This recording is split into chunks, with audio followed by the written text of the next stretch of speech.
Sopas. Tara ate kuya, magluto tayo ng sopas. Pinipare ko na nga pala yung mga ingredients para sa sopas na lulutuin natin.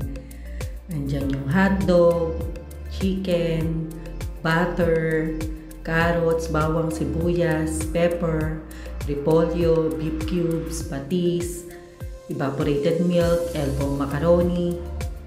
Yan yung mga ingredients natin. Sa isang lalagyan, ilagay mo yung chicken na may bawang, sibuyas, paminta at saka salt. Pakuluan mo to hanggang lumambot ang chicken. Kapag malambot na ang chicken, iset aside mo to. Huwag mong itatapon yung pinagkuluan ng chicken mo kasi gagamitin mong sabaw yun ng sopas. Nasa sayo kung anong parte ng manok ang gusto mong gamitin para sa sopas mo.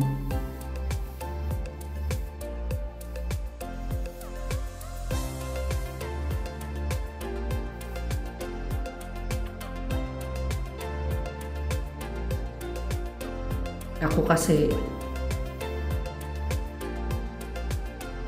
ang hinalo kong chicken dyan ay legs. Ayan, malambot na ang ating chicken. Sa isang lutuan, magkisa ka ng bawang, sibuyas. Depende sa iyo kung gaano kadaming sibuyas at bawang gusto mong igisa.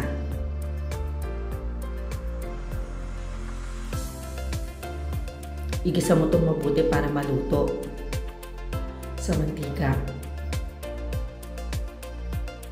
Halu-haluin mo.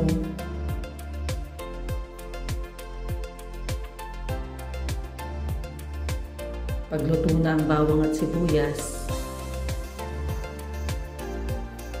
pwede mo na ang ihalo ang chicken na sinet aside mo kanina.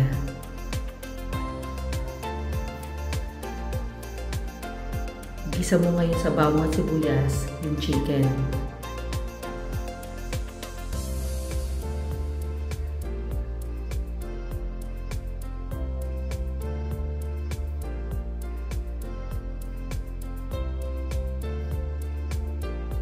Lagyan mo ito ng paminta at haluin mo uli.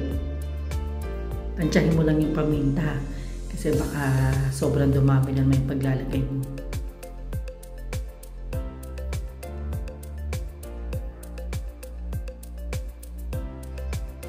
Pag nahalo mo na ang paminta, maglagay ka ng patis para may lasa. Tansyahin mo na lang din kung gaano kadaming patis ang gusto mong ilagay. Tapos haluin mo ulit.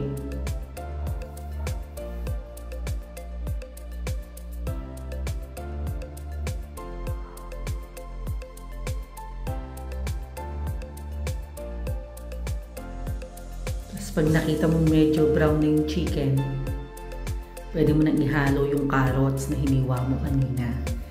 Depende rin sa'yo kung gaano kadaming carrots yung gusto mong ilagay at anong klaseng hiwa. Yung hiwa ko sa carrots, pahaba.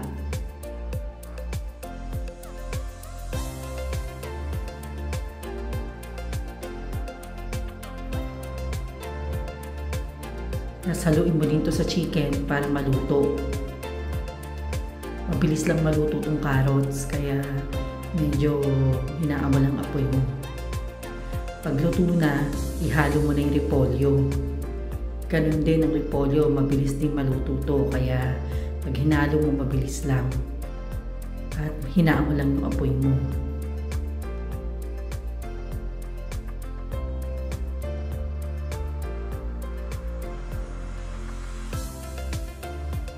Pagluto na ang iyong ginisang gulay at chicken, maglagay kasi sa lutuan ng elbow macaroni, hugasan mo to. Depende sa'yo kung gaano kadaming elbow macaroni ang gusto mong gawing sopas. Lagyan mo ito ng butter.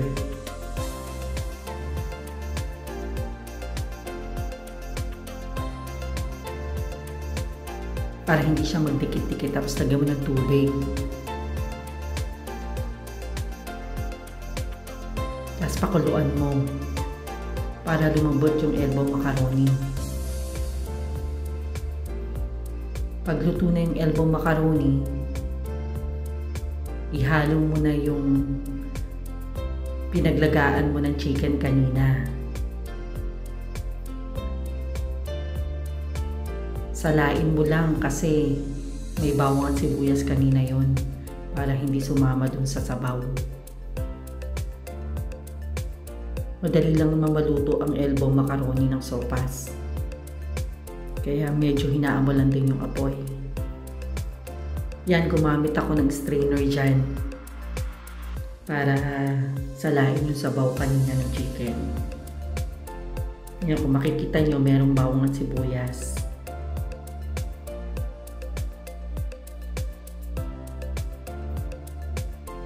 Saluin mo yung elbow macaroni mo. Nahalo mo na, isama mo yung ginisa mong carrots, repolyo, chicken sa bawang at sibuyas. Tapos pwede mo nang ilagay ngayon yung evaporated milk. Isang lata nga lang pala ng evaporated milk ang ginamit ko dyan.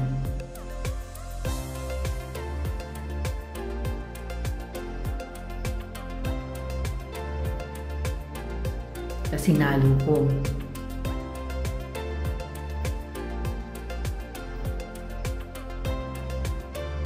Tapos dinagdagan ko ng tubig para may sabaw.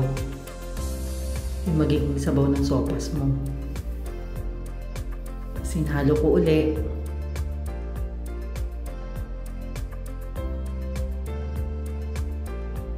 Tapos nilagyan ko ng beef cubes para mas lalong lumasa.